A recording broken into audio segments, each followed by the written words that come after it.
Can I check that you can see the PowerPoint slide? Yes, please, we can do that. No worries.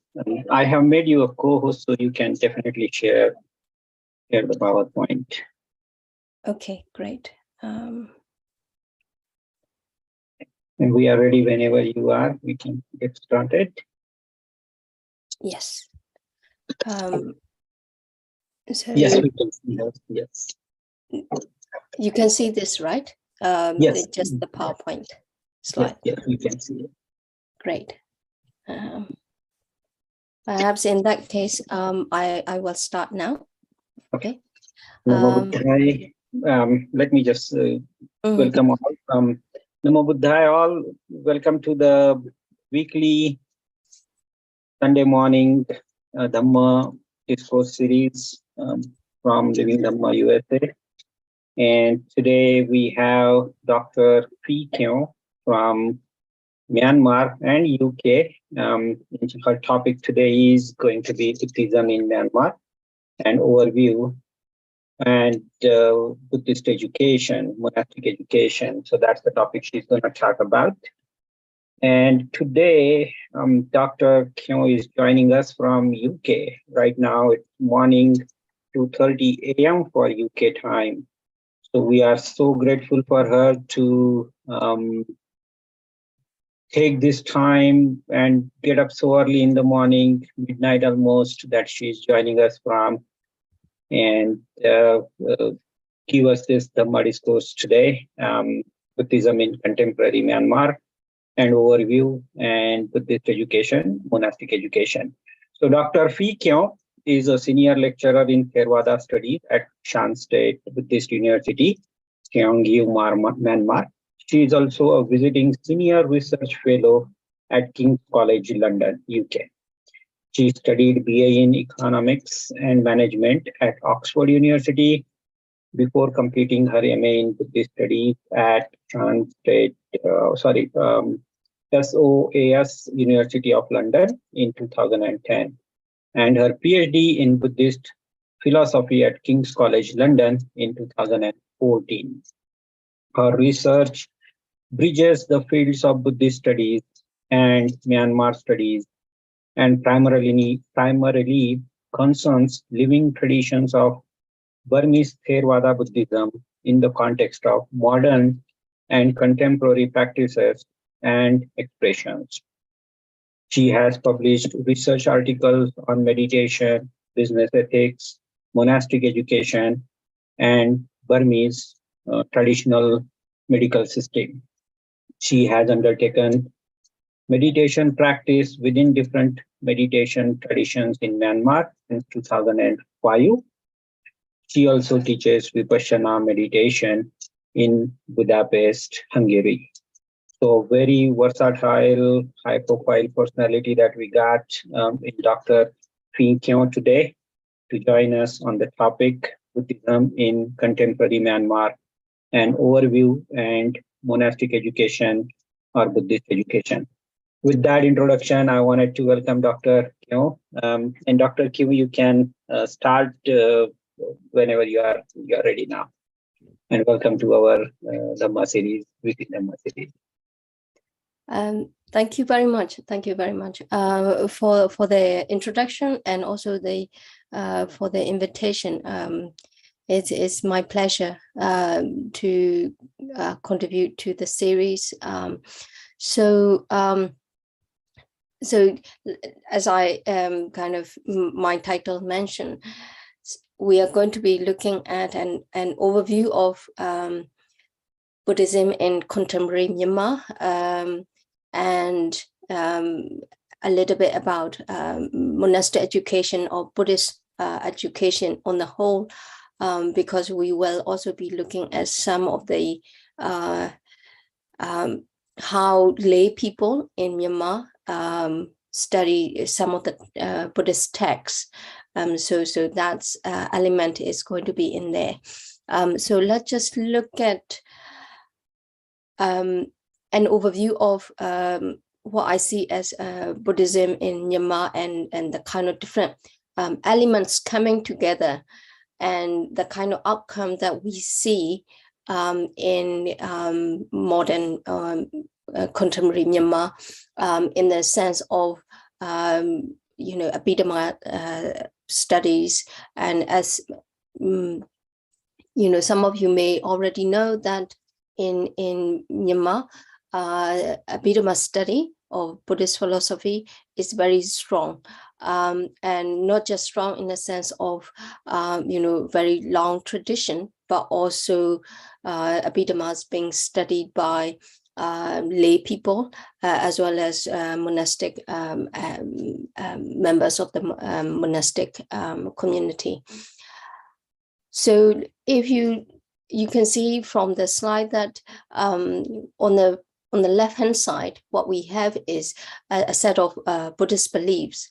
And then in the middle, there's socio-political factors, and then what I kind of see as the outcome of these, if we combine Buddhist beliefs, socio-political factors, and then we have these kind of what we might call Abhidhamma culture and the in contemporary Myanmar.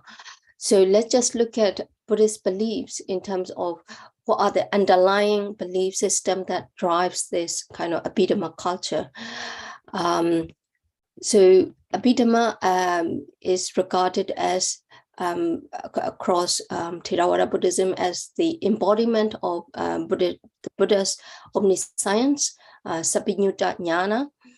And so Abhidhamma plays a very important kind of role in terms of how the Burmese Buddhist sees the role of Abhidhamma. Not only that, it is also regarded as the great defense of the Buddha Sasana. So as we will see later, that later in the talk, that this element of regarding Abhidhamma, especially Abhidhamma Pitaka, as one of the greater defense, meaning that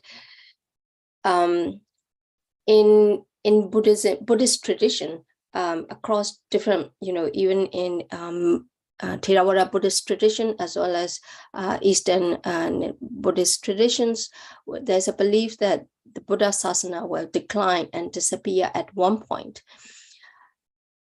In Theravada tradition, what we find is Abhidhamma Pitaka is one of the texts that will disappear first. So that belief is why it is for the Burmese Buddhists, it is very important to safeguard the Abhidhamma and Abhidhamma Pitaka.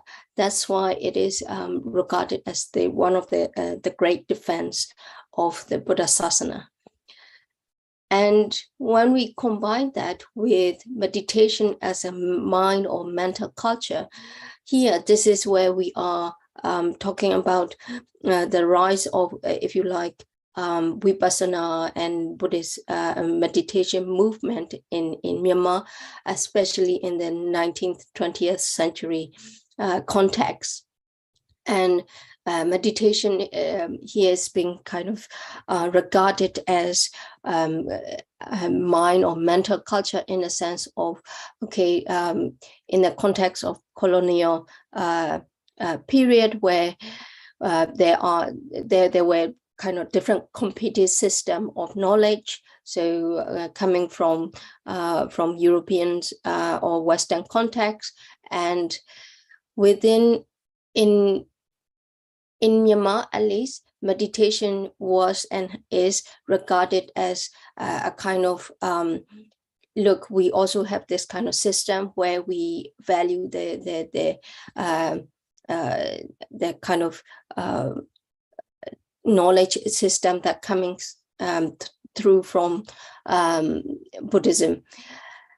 That elements also combined with pariyati. So this is what the one of the focus of this today's talk, the scriptural studies.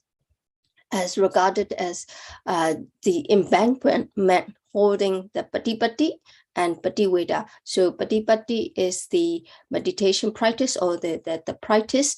Pativeda is the results that come from the practice. So all these very broad things combined and the belief system that underlines all of these.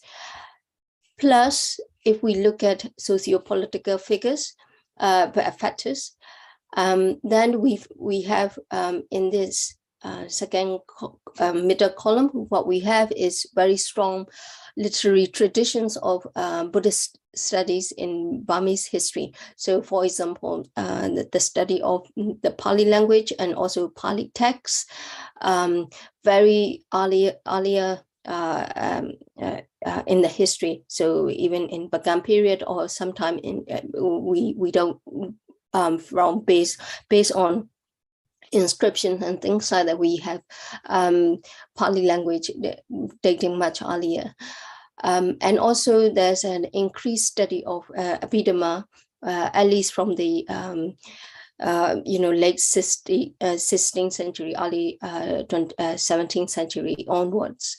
And not just in Abhidhamma study, but also, of course, there are also study of Pali grammar, Pali texts across different genre. That's where we can find evidence there. And then the threats. This is where I think about how Buddhism is Buddhism as well as Buddhist teachings have been used in terms of dealing with different threats or different points of crises across Burmese history as it were. And so, for example, external threats. So the British in the early 19th century, and then there were kind of internal threats. So for example, controversial teachings given by various groups that also drives the study of Abhidhamma, meditation, or the Pariyatti activities, and also natural threats, so like Nugget cyclone and any other natural threats, where Buddhist teachings such as the Pariyatti text, recitation of Pariyatti text being used, or supernatural threats, where how to deal with angry spirits or even dark magic, where again protective practices also comes in, which actually draws a lot from the triple jumps, the different genre of protective practices or protective texts. And then the next component is looking a little bit at how Burmese Buddhists sees in terms of Theravada Buddhism and Theravada Buddhist identity. So of course, from the perspective of Burmese Buddhists, they take pride in terms of identifying as Theravada Buddhists, and also they try to differentiate Burmese Theravada Buddhism, meaning that there are some unique features which underlines those kind of self-perception. And so if we combine Buddhist beliefs, these different socio-political factors and contexts, we have the outcome where Abhidhamma studies, as well as, of course, other key texts, the study of key texts become omnipresent.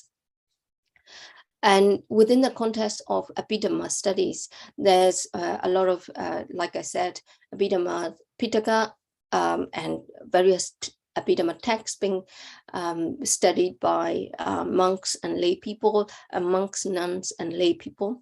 and also how these studies actually drives and shape monastic education and the way that Buddhist texts being studied. So that's where I talk about transformation of studies on Buddhist texts, because one of the commentary or kind of techniques in terms of study of the text that can also shape or that features in monastic education and monastic examinations. So Abhidhamma on the whole also shape how Buddhist texts kind of being studied. That's what I mean by transformation of study on Buddhist texts. And then, of course, we have Burmese meditation traditions using a lot of Abhidhamma systems, I mean, the teachings in Abhidhamma texts, as well as how Buddhist philosophy kind of link with meditation. And then we also have indigenous medical knowledge being drawn from Abhidhamma understanding of our how our body and mind operates. And also Abhidhamma-based apotropic practices and, very popular imagery. All these being kind of have a kind of feedback loop, actually driving all the Buddhist belief system feeding back into it, and that's where we have a kind of one of the recent study or recent article call it creation of knowledge, and that keeps kind of churning and giving the whole feedback. So with this overview and background, you can see how monastic education or Buddhist education plays a very important role in terms of Buddhism in contemporary Myanmar, even still now.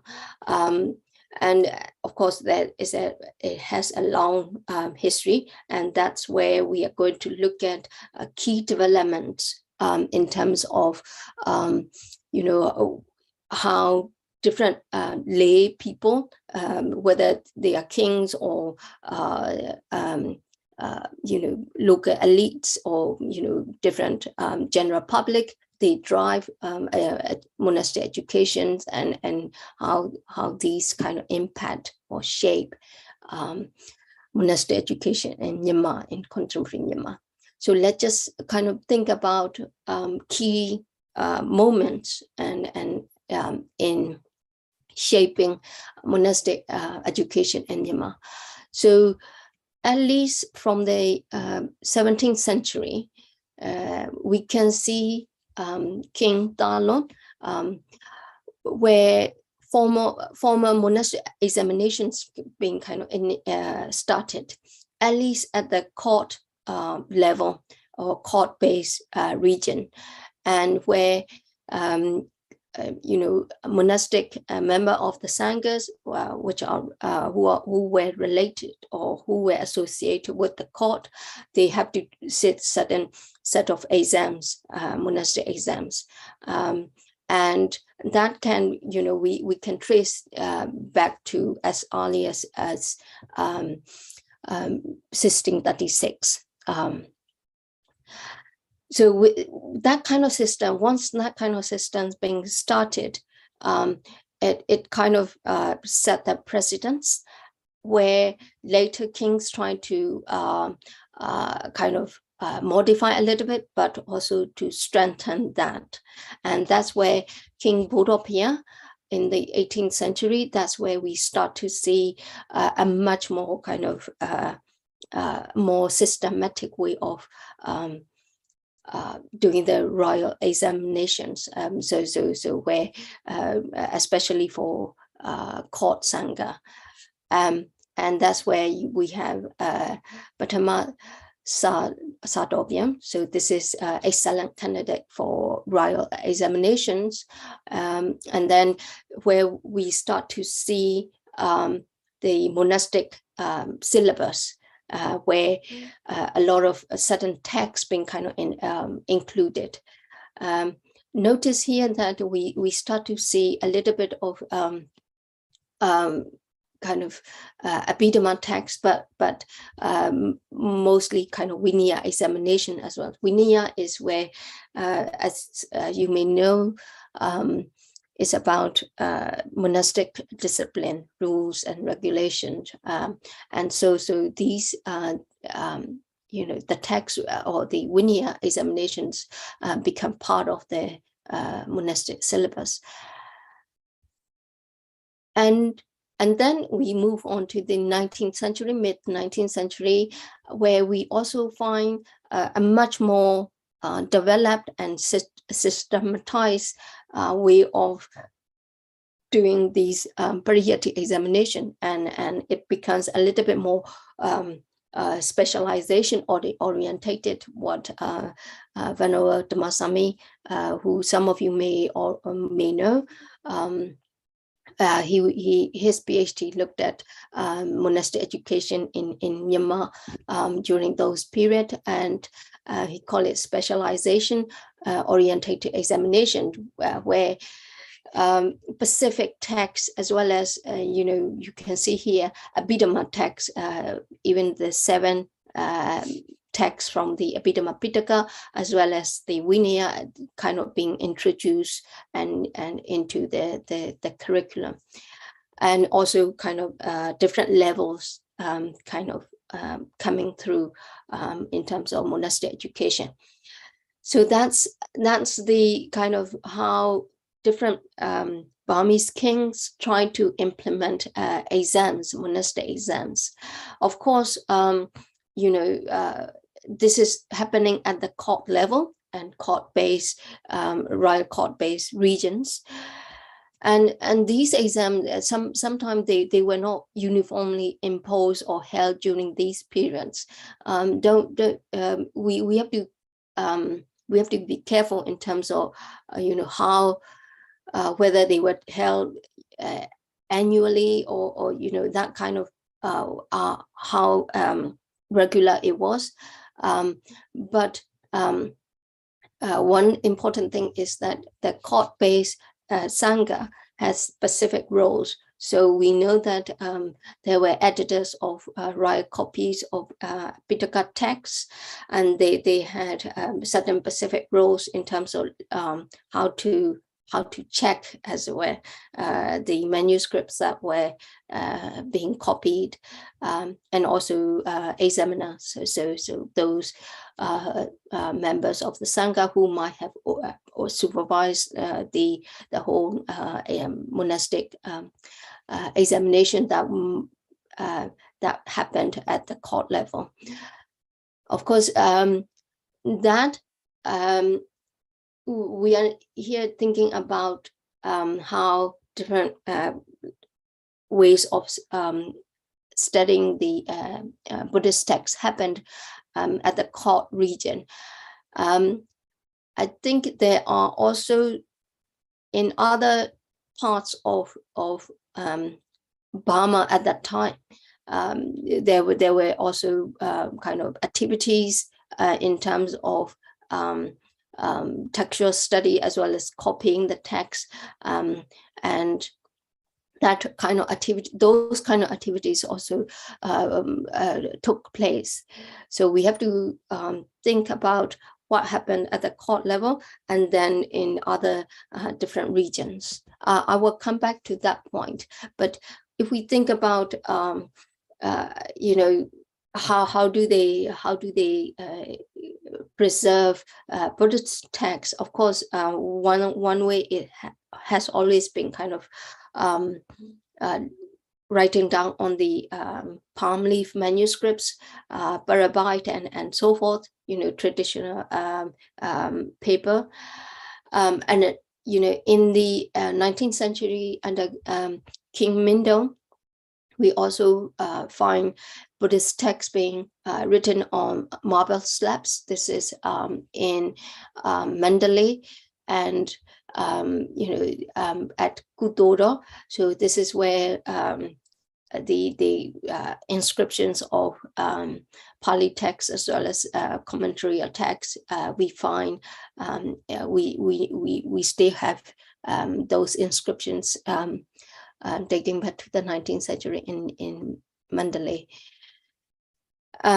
So we can see how Burmese kings at different points in the history trying to encourage or trying to increase the activities of textual study as well as textual production for a range of reasons that we don't have time to go into in the present talk.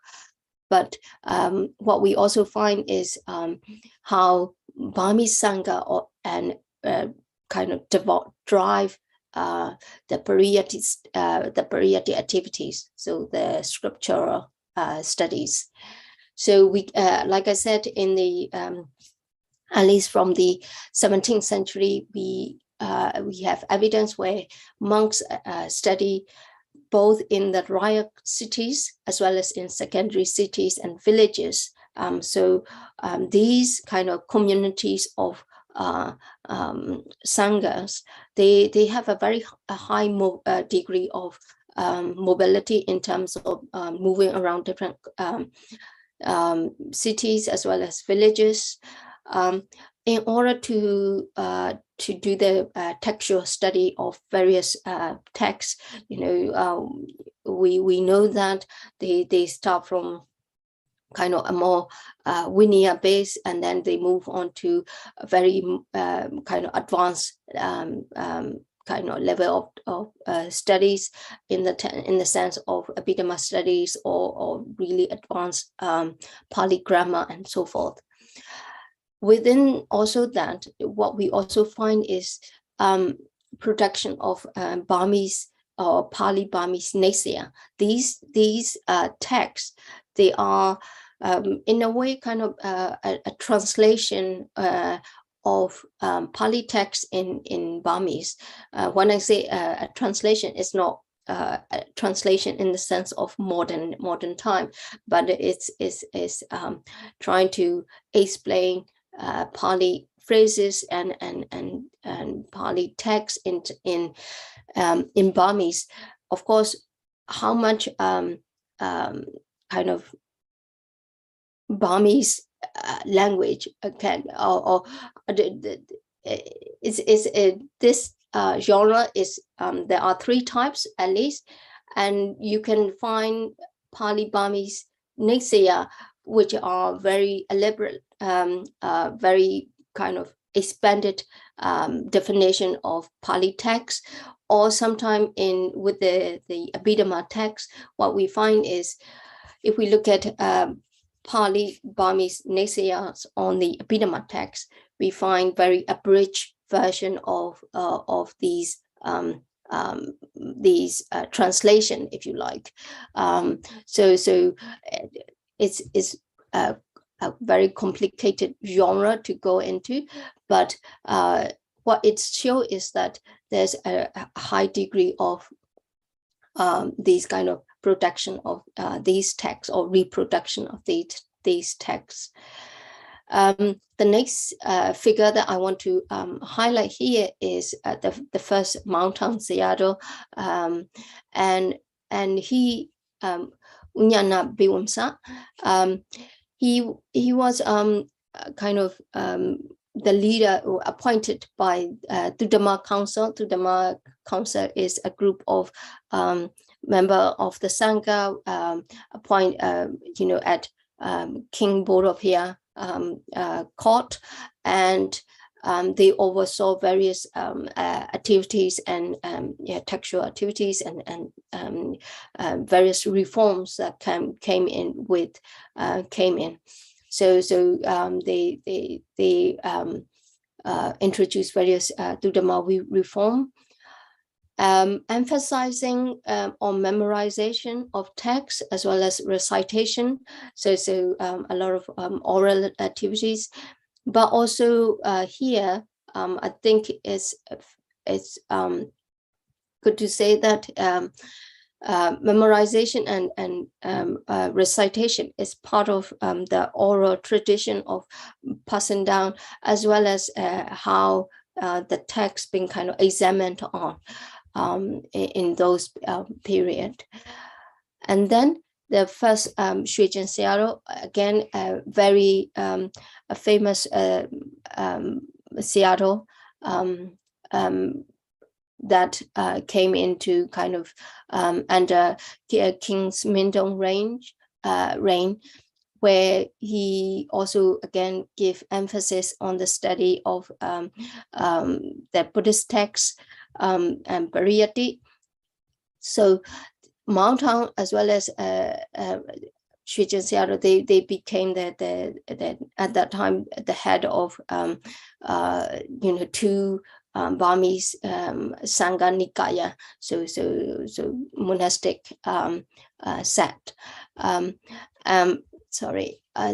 then the next Sayadaw who played a very important role in terms of textual study or the Pariyatti is where Yizatyo Sayadaw as well in the 19th century, where Yizatyo at that time Bakoku, that is another kind of secondary cities, if you like, away from the court, where Sayadaw Ugandasara, he left the Mandalay at that time, and then established his own teaching monastery.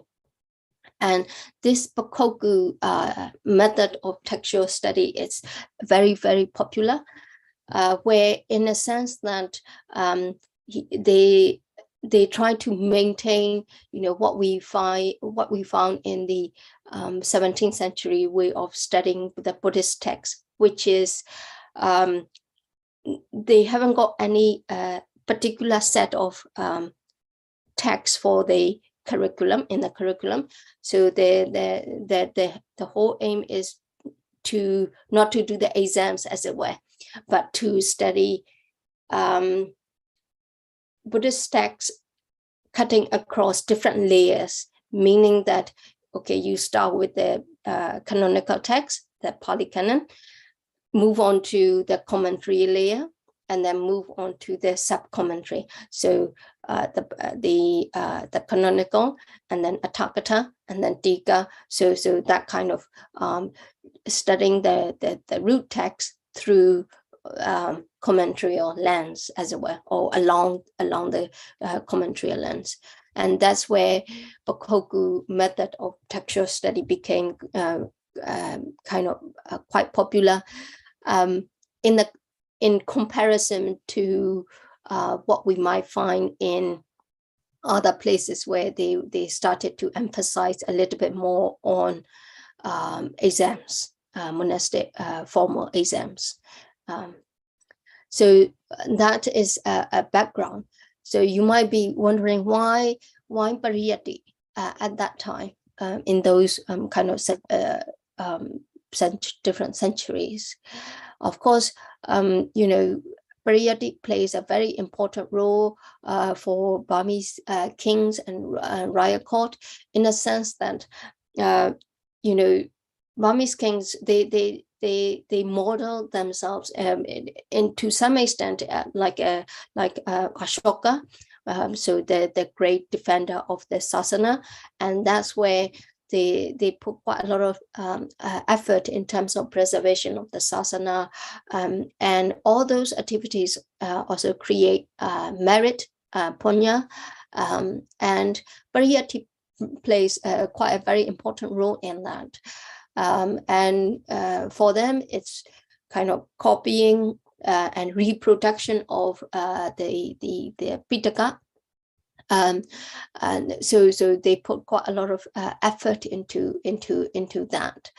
And like I said, how the court-based Sangha and regionally based Sangha plays a very important role in terms of textual reproductions and producing these texts. Another element is, and that became very important, is within the kind of 19th century, 20th century context, is the fear of the decline of sasana. So the loss of, during the colonial period, where there was a very strong fear that the sasana would disappear, especially among the Sangha as well as the lay people, and they fear about the loss of learning. And that's where we find a lot of engagement coming from lay Buddhist groups and associations, where they are driving their textual study and sponsoring and establishing various monastic examination systems and examination boards, as it were, and they are doing the work of sasana. So it's really interesting how these movements by lay Buddhist association came into effect. And then, of course, pariyatti, like I said, is regarded as embankment. So it's really important to maintain that kind of imagery of a pond or a dam, where embankment is important in order to hold the water and keep the pond flourishing and things like that. So when I visited one of the very famous teaching monasteries in Sagaing region, in very near Mandalay in Upper Burma, I saw this kind of modern painting where they are showing a pond and pariyatti as the embankment, and then paripatti and pariveda, the two other elements, as the water and the lotus, as it were, flourishing. So that imagery is seems to be quite important for the Burmese Buddhists. So what happened during the colonial period? Well, so during under the British, they initially followed kind of neutrality towards religion, meaning that they stop all their support for the Sangha and policy of non-interference in religious affairs, and that kind of the lack of support during the colonial period seems to have heightened the fear of decline of sasana. And during that time, various negotiations between the Sangha and the authorities, and also within the Burmese Sangha as well, happened, and a lot of lay people, the roles of lay people in preserving sasana also became very, it increased. And also how do we define sasana and religions? What are the boundaries that a lay person can do? So basically lay people during that time, they became very, very very much engaged in different projects in order to preserve the Buddha sasana. And then out of all of those activities, engagement from the lay associations and lay people, there were two key Buddhist association that were established at that time, especially in the 1890s. And the first one is the Cheti Yangana Pariyati Dhammanugaha Association in Yangon, and then Pariyati's Sasana Hita Association in Mandalay. And these associations, they started what we call national examination, Amyoda Sammewe. So, or another name that is well known is a Biwamsa examination. These are very highly advanced examinations for the for the Sangha, for the monks mainly, and you can see a Biwamsa, the high examination or higher level of examination, and it is one of the highest, I would say, in examination that say a monk can undertake. So these two Buddhist associations, they started the whole system. And following from that, their activities, what happened was in the early 20th century, so early 1900s, the British government, they then started kind of the state sponsor monastic examination again. So the ones that would have done under different kings. So what you find is different examination, monastic examination system kind of coming through during that period. So and it's really kind of it kind of set the precedence in terms of driving through the different exams coming through. So after the independence movement, again, more monastic examination actually coming through. One of them, very famous, is Tipitaka Dara selection examination. That was, started in 1948, just after the independence, and the very first Tipitaka Dara Sayadaw was Venerable Vichittasara Biwamsa. You can see here, I would like to highlight here, Biwamsa, the name, the monastic name is Venerable Vichittasara. Biwamsa as a suffix, suffix, indicate that he passed a Biwamsa examination as well. So you can see here how he mastered kind of all of the examinations, and within the Tipitaka Dara selection exam, the candidates, they have to do oral exam and written exam.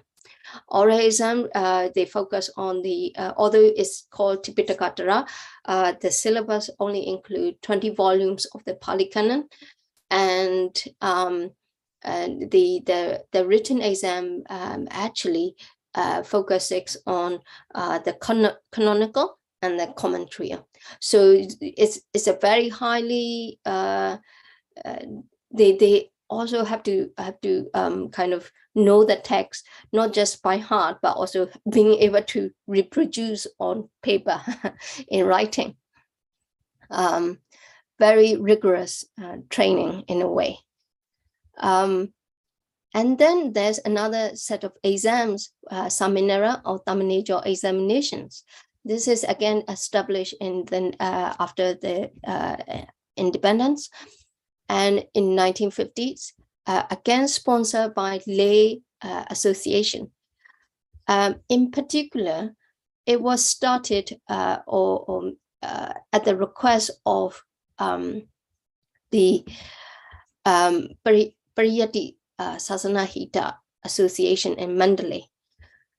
And if we now look at different monastic examination in Myanmar, this is some Thamanijo or Samanera examination is one of the most popular one currently, along with the state Dhamacharya examination.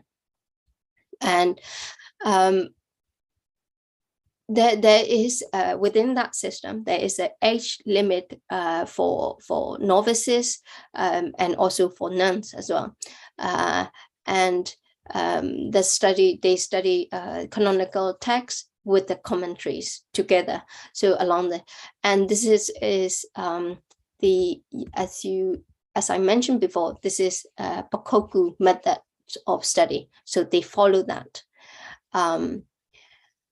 And so for those who are training to enter this exams, they are polygrammar as well as the knowledge of the canonical text.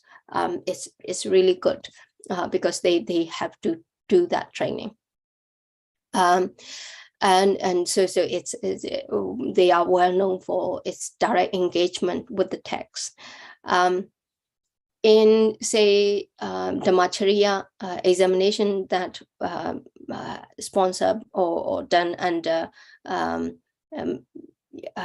sponsored by the state, and is where a lot of yes, the candidates, they study the canonical text, but it's mainly through kind of exegetical text. So the differentiation is that in the Samanera or in the Thamanijo examination, there's a direct engagement with the canonical text, whereas in say Dhamacharya, not Dhamacharya, but the Patamabian examination, which is sponsored by the state, that system has a different approach. So that's what I want to highlight here. So this is an example of where Tipitaka exam selection or exams happened. You can see here the examiners kind of checking, as well as you have to, in a way you have two examiners as well. So the lay person also checking the text, and the candidates reciting the text from memory. Actually, it's three checking and kind of the oral exams. So now I want to move on to the Buddhist education for lay people. When I mentioned that there were a lot of lay Buddhist association came up during the colonial period, those also kind of promoted Dhamma school and classes for lay people, and many different Dhamma schools and classes happened during that time, and they are still happening even now. So in terms of the curricula, what do they study? What do children and young people study? So they would study the life of the Buddha, precepts, teachings on morality from certain suttas, certain discourses. For example, Sika Lowara Sutta from the Digha Nikaya is one of them. And then they break the text, so the protected texts. So they would study these kind of Buddhist texts, as well as about Buddhism. For adults, there are exams on Abhidhamma Pitaka as well as the Visuddhimagga, and also Abhidhamma, another very high Abhidhamma text as well. So you can actually you can actually enter these exams, which are sponsored by the again lay association. Also they hold their own examination, but also there's also state sponsor examination as well. And you can see here this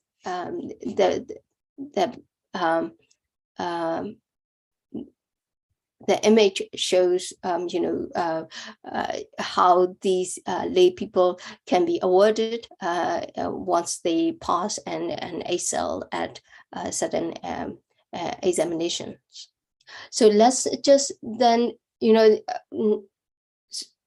so far what I've talked is an overview of Buddhism and Buddhist activities in Burma. And then monastic examination and different forms of monastic exams and Buddhist exams in Myanmar. Now I want to look at kind of pedagogical in teaching techniques and learning techniques in a little bit more detail. So it's a very traditional approach to the study of Buddhist texts. And the what I call pedagogical philosophy is similar to theology, in a sense that the whole thing is the whole kind of underlying philosophical approach is to transmit the whole corpus of Buddhist literature. Here we're talking about Theravada literature, Pali literature, as well as vernacular literature, with missionary aims and objectives, of course. And in terms of the interpretation, it's kind of prescriptive or normative interpretation, in the sense that the aim is to show what kind of things should be done, or how certain doctrines should be interpreted and understood. And a lot of Burmese teachers, they draw on the commentary text quite a lot. When I mention commentary text, it's the kind of the standard Buddha Kosa interpretation of Buddhist texts. And then there's a living tradition of ancient pedagogical approaches. Ancient in the sense of, yes, we can still see that they rely on a lot of oral recitation and oral transmission and learning by rote. So the candidates and the novices, bhikkhus, they have to do a lot of learning by rote, and kind of orality actually comes in quite a fair bit. And the study of exegetical text and commentary methods is very much stay alive, and it's a very complicated system. And there are different, there are still different kind of what we call seya mu, so different interpretations. When I say different interpretation, it doesn't really mean that, okay, the interpretation is so wide. It's not like that. It's what it means is a slight even a slight variation. The Burmese Sangha would pick it up, and they would say, okay, you need to follow a certain way of interpretation according to this and this Sayadaw. They follow this, and this is how they define it. And then for another interpretation, they define it in this way.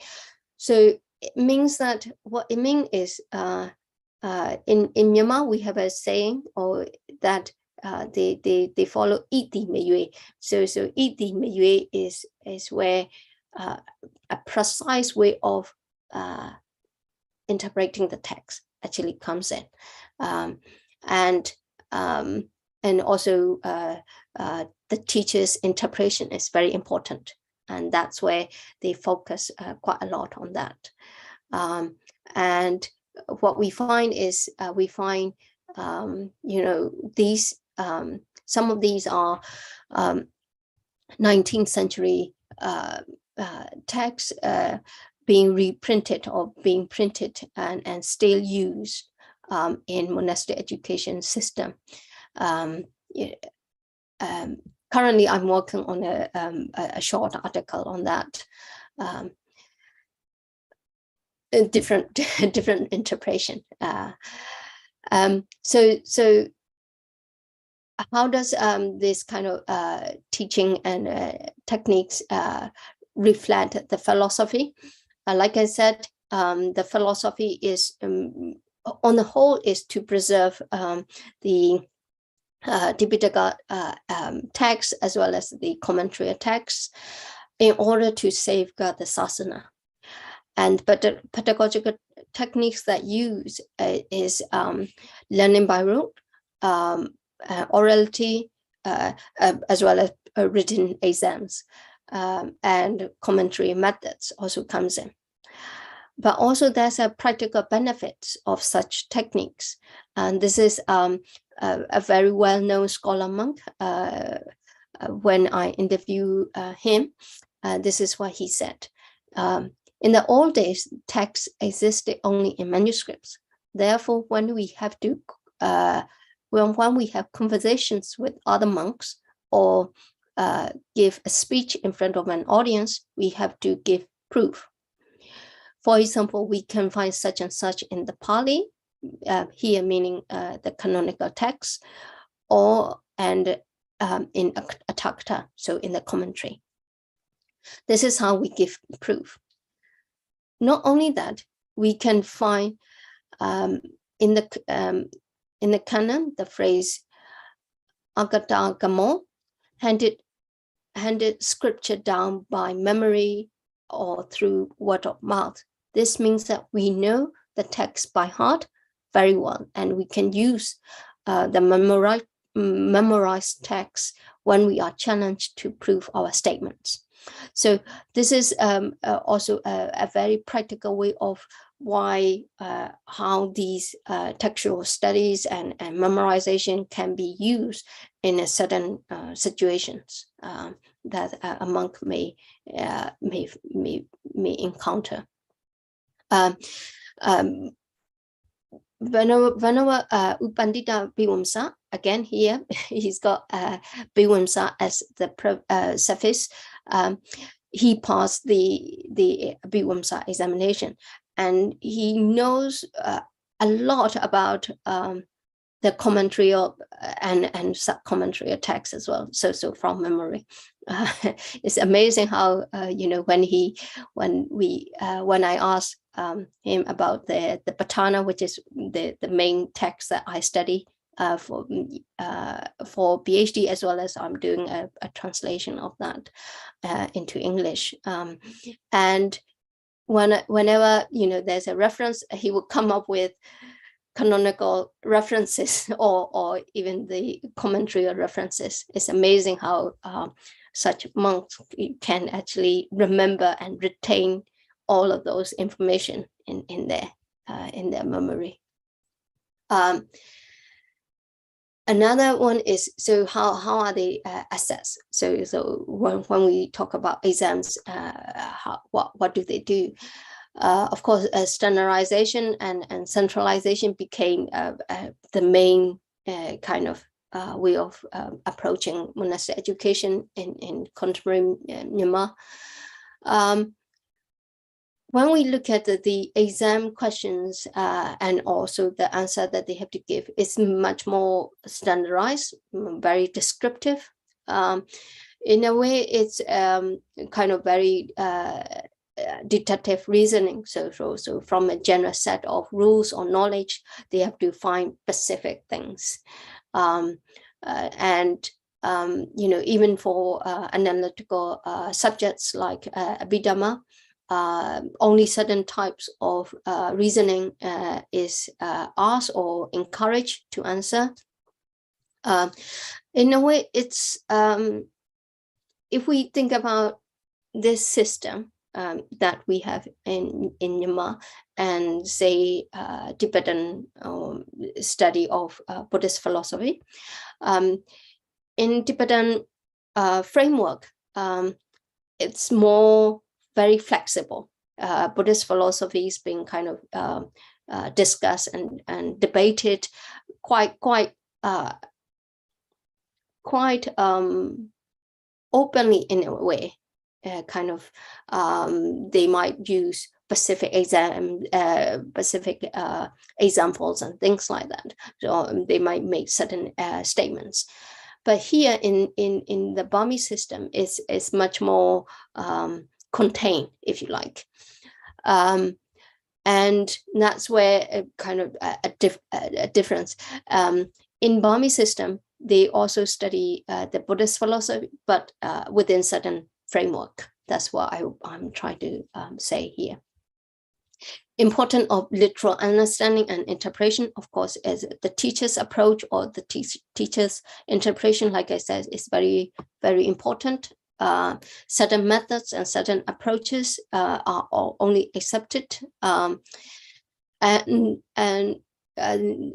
Monastic exams, they take pride in being difficult exams. So being difficult exams indicate higher standard of education. I mean, that's how Abhidhamma examinations kind of signal. It's very prestigious. So what does that mean in terms of if we look at monastic education in Myanmar, and say, the way that Buddhist texts and Pali texts that are studied in Buddhist universities or other universities across the world? Well, in the traditional one, Burmese monastic education, we see that there is no critical thinking in the system. Of course, it matches their aims. Possible reason is the whole textual tradition is regarded as the word of the Buddha. Of course, there's also strong culture of hierarchy and authority. So what that means is in classroom situation, students don't question teachers. And the concept of treating teachers as one of the five infinites in Burmese Buddhism, especially in Burmese Buddhism. So the tribunals, your parents, your teachers, they are regarded as five infinite. And then there's fear of heretical or having wrong, what they regarded as wrong view. And also losing monks and nuns from the community because of a certain way of modernization, which, it doesn't mean that monks and nuns, certain monks and nuns, they don't leave the Sangha. Of course they do, but the aim is to retain. Of course, the challenge is what, one of the kind of paradoxical development, if we can call it that, is, yes, at one level, there's a very systematized and formalized exams, monastic exams in Myanmar. But on the other hand, because of the involvement of certain senior monks as well as lay association, what we have is lots of different monastic exams in Myanmar. And that means that it's there's a lack of coherent monastic education system as well. So monks and nuns, they have a freedom to kind of pursue any educational path that they want, and that means that at some level it's standardized. In other ways, it's very fluid and mobile. So another thing is, okay, do we modernize monastic education or not? So that's has always been, as far as I know, in modern period, has always been kind of like a debating point. Various senior monks and Sayadaws, they think about this issue quite a lot as well. Just to kind of highlight how not only, you know, within the traditional context, how these mobilities and different educational pathway kind of happened, but in the late 19th century, 20th century, you know, we find a lot of Burmese monks who are quite mobile in terms of internationally, and Sayadaw U Thila is one of them, and he studied in Myanmar through traditional education system, and then he went to India, and then he went to England. He taught Abhidhamma, and he translated the Vibhanga text, and he also taught in University of Rangoon, and you know, he gave lectures in America. So you know, Sayadaw U Thila is an example of these kind of his generation, where some of the monks and they became internationally mobile in terms of moving around different areas and teachings, and then sometimes, most of the time, they go back to Myanmar, and then they do more kind of textual study, producing, and set up their own monastery and so forth. So here we find quite a fair bit of a continuation of these Burmese sanghas and how they move around and become mobile. So some kind of very, you know, very brief conclusion in the sense that what I see on the whole is, when we look at monastic education, it's kind of conservatism. So it's very important for the Burmese Sangha to preserve the text through the lens of commentary period, but also it's very dynamic. And this is where a lot of mobility and mobile networks of Sangha, you know, how they shape their own educational as well as career path is really amazing. And it's very dynamic. And motivation to study Buddhist literature for monastic, Burmese monastic and lay people. Of course, there's, like I said, socio-political context also contributing to that. Traditions of reform, reform as in reforming the education system, as well as how, say, monks and nuns should behave and things like that. So there's a very strong tradition. Another thing that we also need to keep in mind is there's a history of competition over different over which groups have authorities. I think, you know, these are monastic lineages and communities and networks. They also have to kind of in a way, they have to kind of compete for certain patronage and also, you know, sponsorship and things like that. And these kind of things also plays out in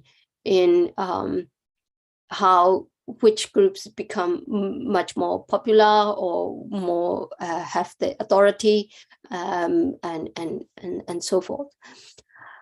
Traditional belief, kind of in terms of preserving the Dharma for the individual and social well-being. So that's also very important. Absence of critical thinking in the study of scriptures. We can at various points, and we can discuss and debate the importance of critical thinking in education. But for the Burmese Sangha as well as lay people, critical thinking as a concept, the way that they think about things is, they don't think about critical thinking in a sense of modern sense, how we might define in modern educational systems and so forth.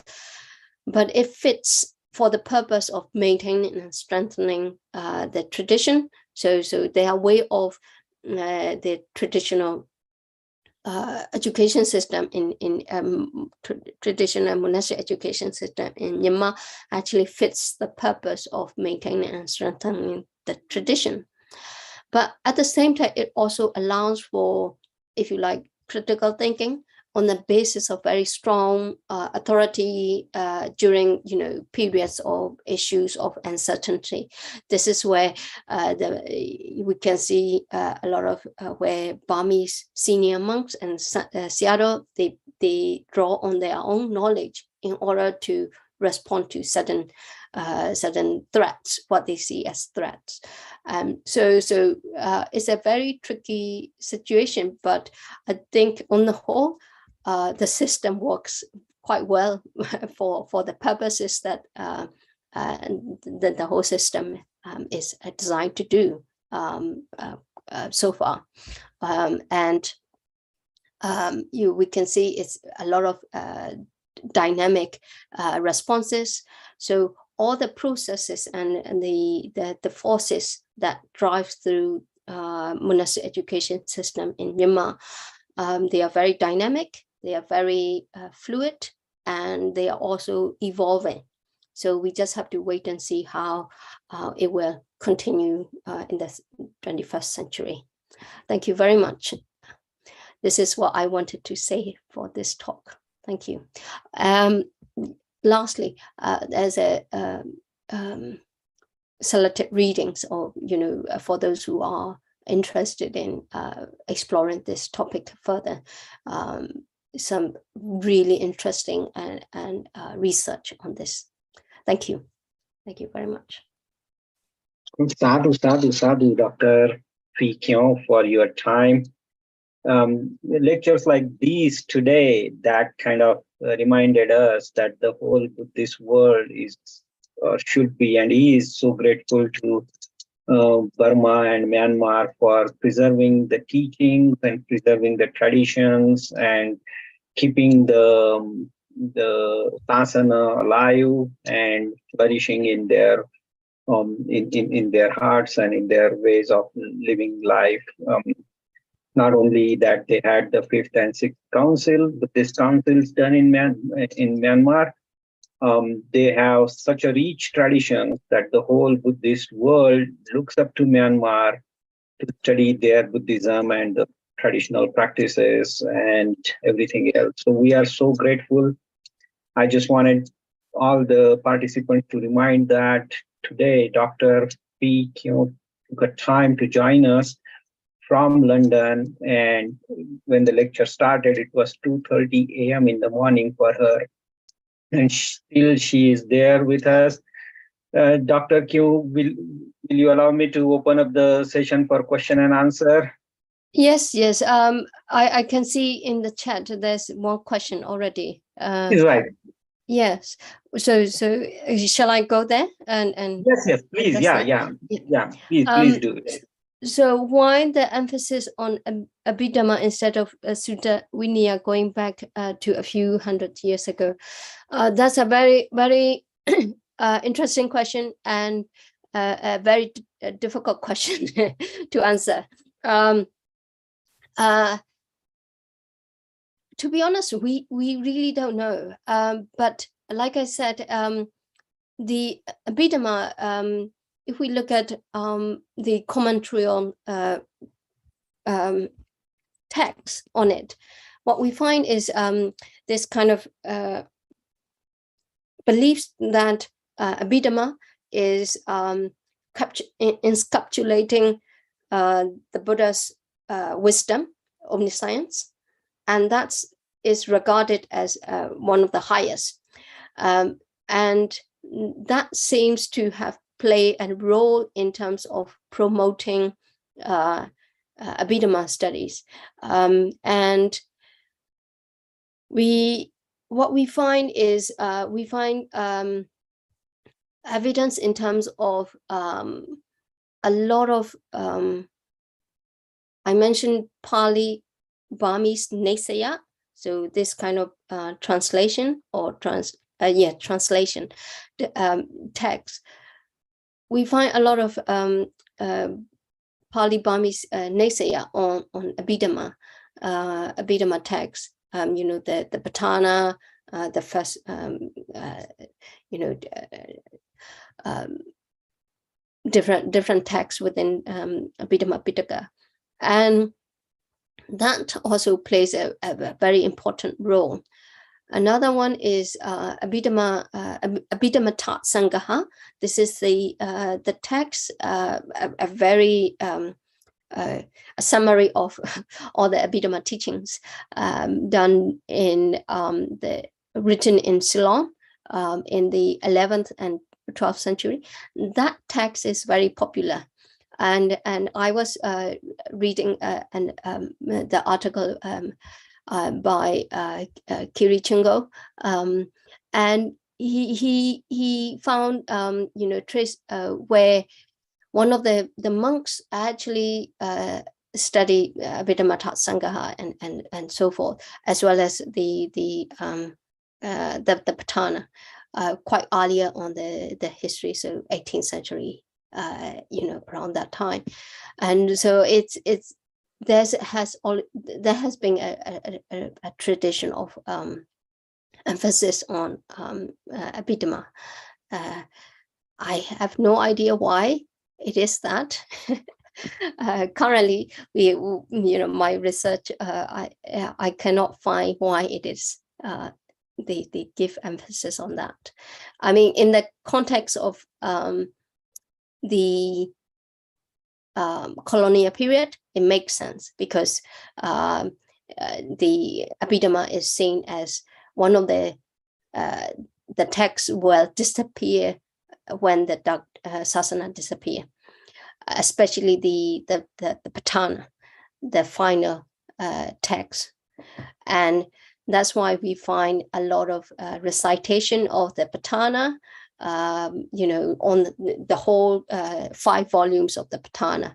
People recite it just to kind of as a protective text, as well as in order to maintain the Sasana as a way. So thank you. Yeah, and aren't we grateful for that? Because of that, I think the Abhidhamma and the strong traditions that Burmese people carry in preserving the text is so important for the future generations and for the Sasana to continue. Alan, do you have a follow-up for that question? Can ask you to unmute. If you raise your hand, let me know.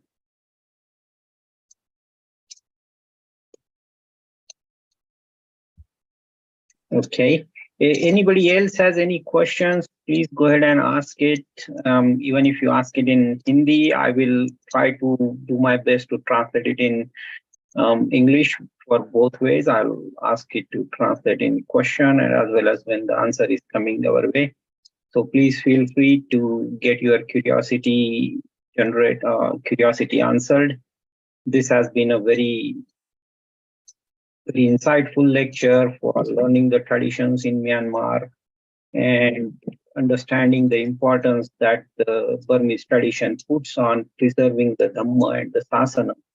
And I just wish from bottom of my heart that the Buddhists in India pick up that same traditions where they need to be also involved in working with the side being that we need to preserve the Sasana and continue it. So thank you very much for that one. Please go ahead if there are any more questions, raise your hand.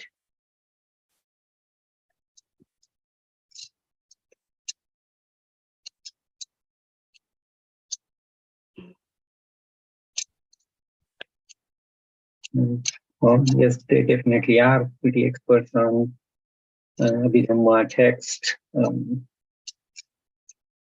And through this lecture series, Dr. Kyaw, just to let you know, we have had a lot of Burmese monks and nuns come and took the sessions. And we constantly get a lot of high-profile Burmese monks on the session.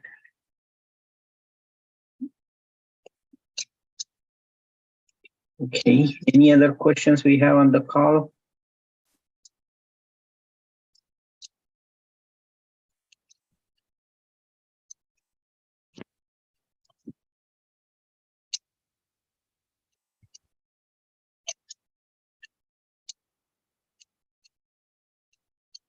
Okay, I had one side question and not kind of talk too much on your topic, but to see that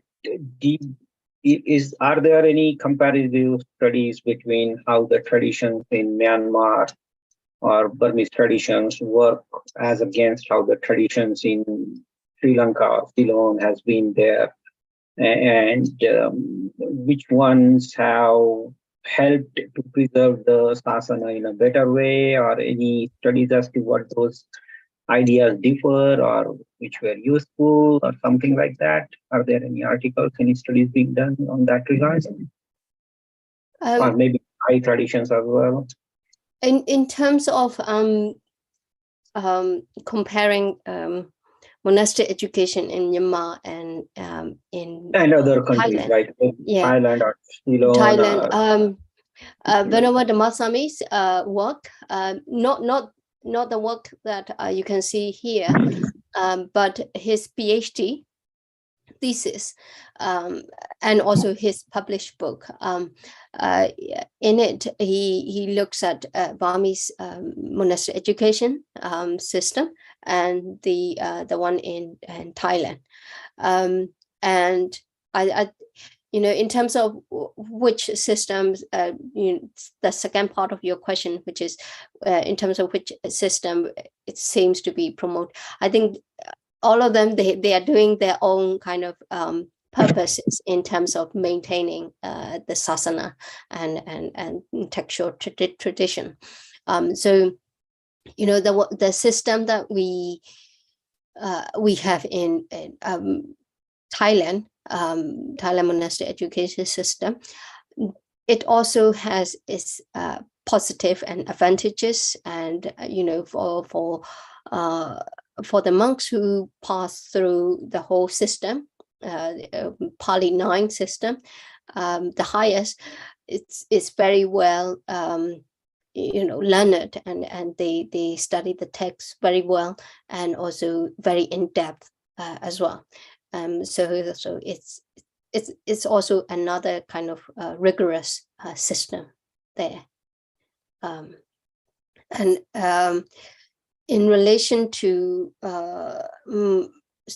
monastic education in Sri Lanka, I am not aware of any other such a study, although there are academic scholars who work on textual traditions in Sri Lankan Buddhism, or about Sri Lankan Buddhism. So yeah. Well, thank you very much. My question was more like the conclusion part, or you kind of asked the question as to what is the need of modernization or things towards that effect. does any of these other traditions took a different approach than what we see in Myanmar tradition right now, if you are aware of it? Okay, yes. As far as I know, in Thailand and in Sri Lanka, monastic education, they have kind of modernized in a way, in a sense that monks in Thailand, for example, they might study a more kind of other subjects, like management or organization and behavior, or those kind of modern or mathematics and things like that. So there, it seems that then there is also that kind of system in Sri Lanka and in Thailand. In Myanmar, I should say that during the colonial period, as well as post-independent period, there was a discussion about, okay, do we include mathematics, for example, in the monastic education system in Myanmar? And they kind of they said, no, we are going to keep the system very traditional, very Buddhist focus as well, and so that's how they kind of maintain and has maintained the whole system, which means that monks and nuns, monks and nuns in Myanmar who are in that system, they don't study any secular subjects. That's the thing. Whereas in other Sri Lanka or Thailand, they might study what we call secular subjects. Okay, so. Thank you very much, Dr. Kim, for that answer. There is one more question in the chat related to a student exchange program between India and Myanmar. Not that I'm aware of, no. For lay, I mean, one of the very positive point about the Burmese system is that if anyone is interested in studying, that kind of the system, they can go and study there, because it's most of it are sponsored by these examinations, especially kind of Damanijo and things like that. They are sponsored by lay people, and they would they allow within their own regulations system, they will allow people to take exams, and also a lot of learning happens at monasteries or nunneries, and they don't charge for learning the text, as it were. So you don't have to pay fees in many many institutions in Myanmar, and so that is also another different point, which is that yes, in Myanmar currently the various senior monks and sayadaws are establishing their own Buddhist universities, but most of the time monks and nuns in Myanmar, they still go through traditional learning at teaching monasteries or teaching nunneries, and then they move on to universities, Buddhist universities. And Buddhist university, again, they are very much modeling on traditional teaching institutions, so teaching monasteries and nunneries, which means that the courses, they are free. There's no university fees or anything like that. Yeah. Thank you again, Doctor. Ajay, if you have any questions, I just wanted to let you know that the organization that I'm part of here, Ambedkar Association of North America, if you go to their website, they do offer some sort of financial assistance if you are kind of interested in trying to find out if you wanted to get some of your expenses covered there. If you are planning on going to Myanmar for any studies, then you can approach to such organizations such as Ambedkar Association of North America to get some of that assistance if you need. Do you have a follow-up by any chance, Ajay? Should I please raise your hand and I can allow you to unmute?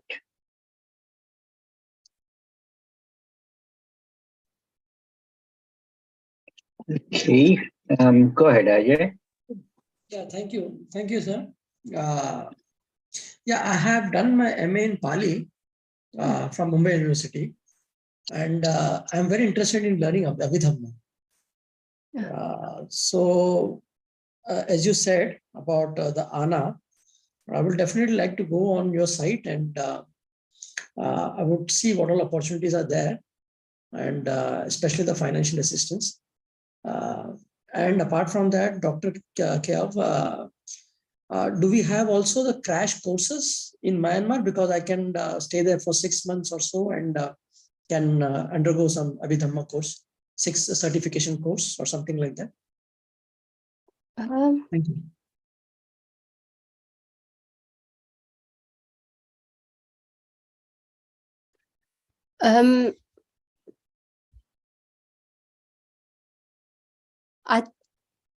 I think, well, yes, there are. I think there might be 1 or 2 places where you might be able to do that kind of short course Abhidhamma studies in English medium.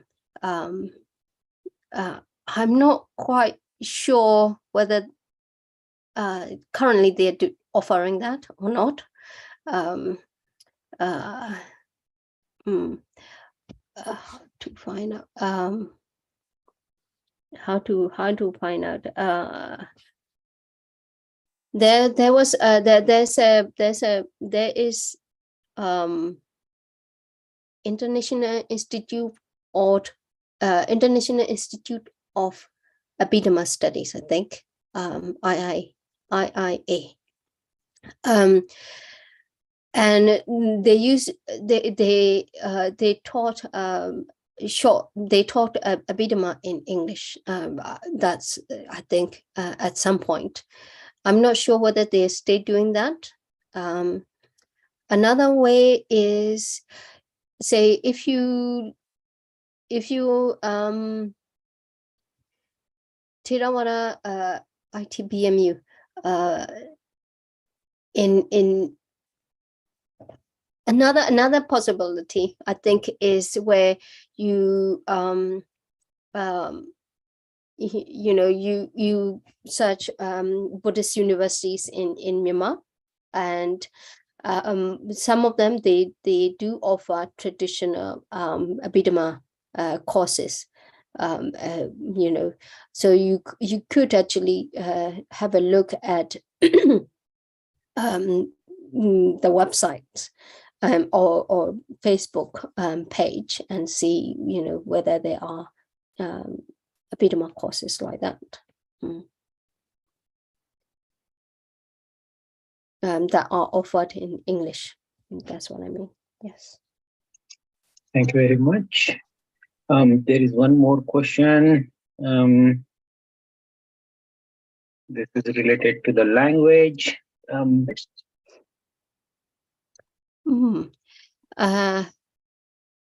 I have no idea. I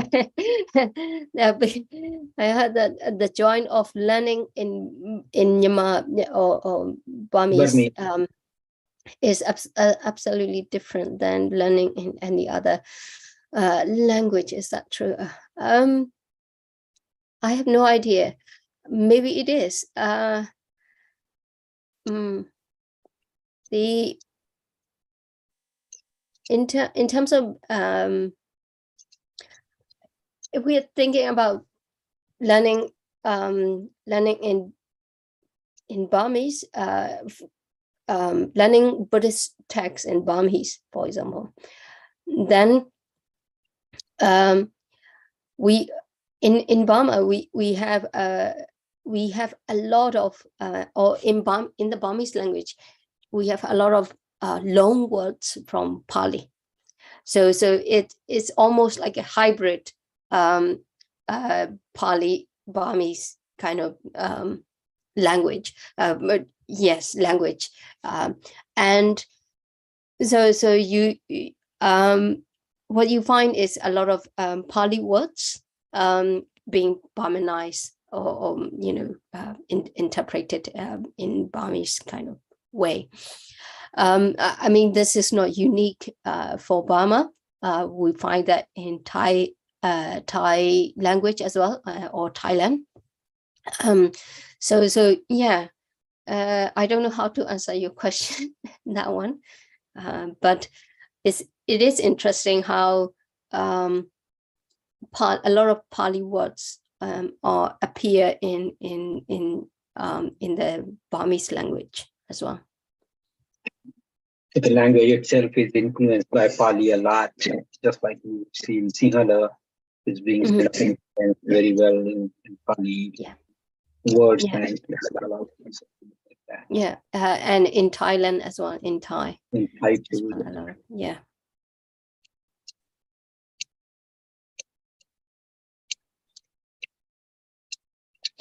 Any right. I think your question is about the literary beauty added by the Burmese authors to Theravada literatures. Yes. In terms of, I mean,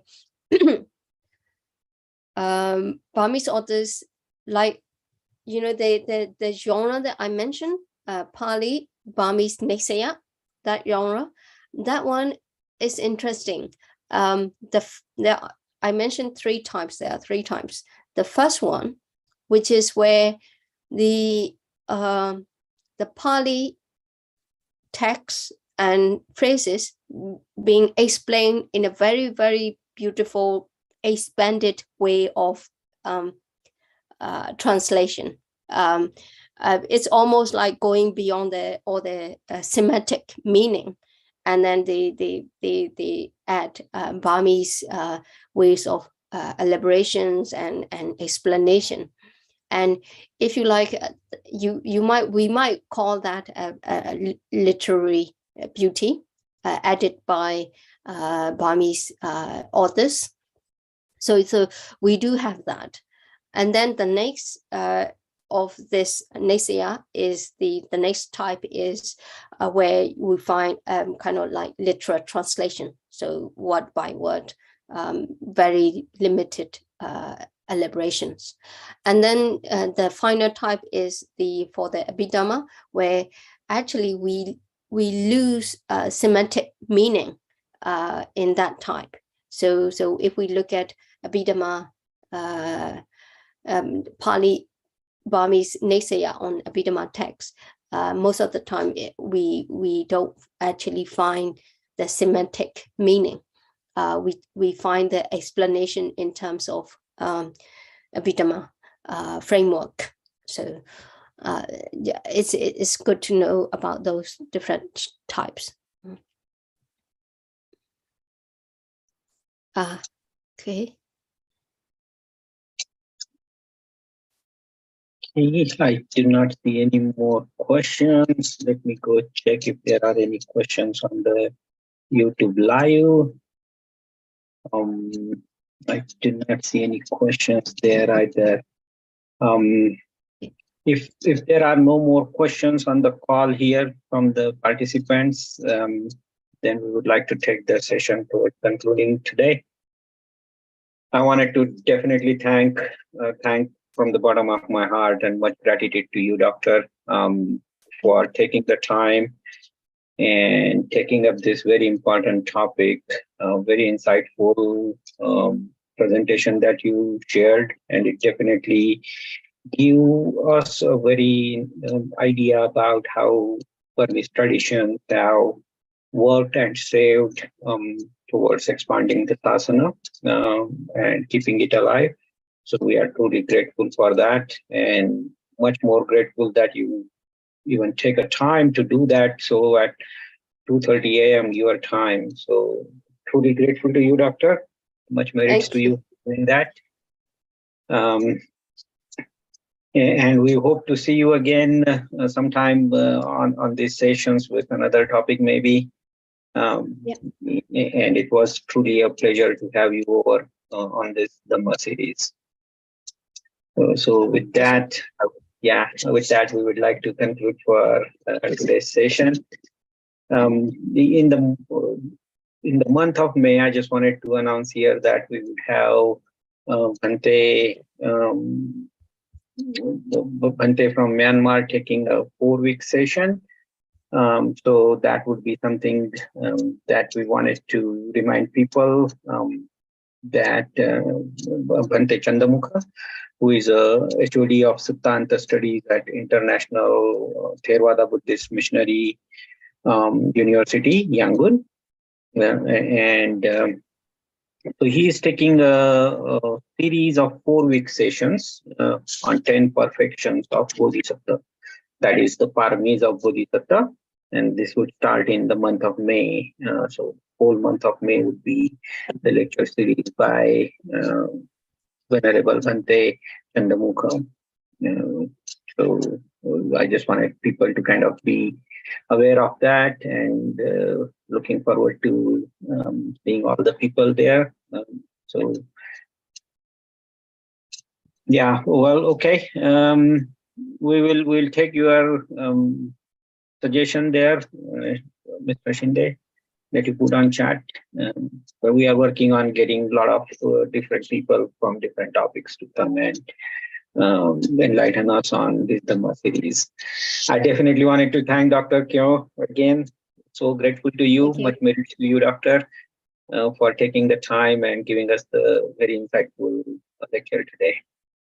So with that, we will see you again next week. All the participants, I wanted to thank everybody. And with that, we will conclude today's session. Namo Buddhaya. Thank you. Thank you very much. Bye. Bye for now.